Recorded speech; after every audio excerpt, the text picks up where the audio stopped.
Viewers, তো আজকে আমি বানিয়ে নিয়েছি নিরামিষ মাছের রেসিপি। এটি খুব সাধারণ একটি রেসিপি, আর এটি মাছ ছাড়াই রেসিপিটি তৈরি করেছি। তো দেখে নেওয়া যায় কীভাবে বানাচ্ছি এই রেসিপিটি। তো প্রথমে আমি এখানে নিয়ে নিয়েছি কাঁচা কলা এবং আলু, এটাকে ভালো মতো সেদ্ধ করে রেখেছি। এরপর আমি খোসাগুলো ছাড়িয়ে এর মধ্যে লবণ, হলুদ আর জিরে গুঁড়ো, ধনে গুঁড়ো দিয়ে মাখিয়ে রেখেছি। তো মাখানোর পরে আমি এখানে দিয়ে দিয়েছি বেসন আর রুল ময়দা, এটাকেও আমি ভালো মতো মাখিয়ে নিয়েছি। তো মাখানো হয়ে গেলে আমি এটাকে মাছের আকারে শেপ দিয়ে নেব। তো শেপ দেওয়া হয়ে গেছে। এখানে কড়াই আমি তেলটা গরম করতে দিয়েছি। এরপর আমি একে একে ছেড়ে দেব। তো ছেড়ে দেওয়ার পরে আমি এটাকে ভালো মতো ভেজে নেব, লালচে লালচে করে ভেজে নিতে হবে এটাকে। তো ভাজা হয়ে গেছে আমার, আমি একটি পাত্রে তুলে রেখে দিয়েছি।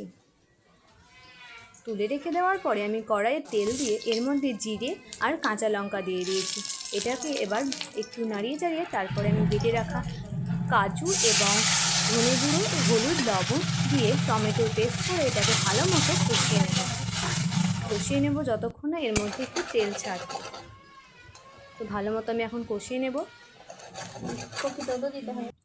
কষিয়ে নেওয়ার পর আমি এখানে একটু ঘি 1 চামচ দিয়ে দিয়েছি, গন্ধটা ভালো আসবে বলে।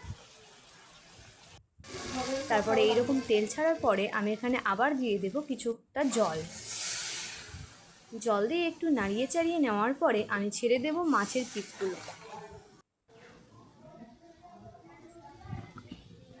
একে একে আমি মাছের পিসগুলো ছেড়ে দিচ্ছি।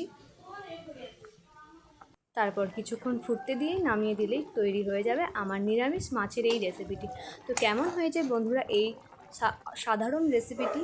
তো ভালো লাগলে একটি like, comment and share and subscribe করতে ভুলবেন না যেন। টাটা।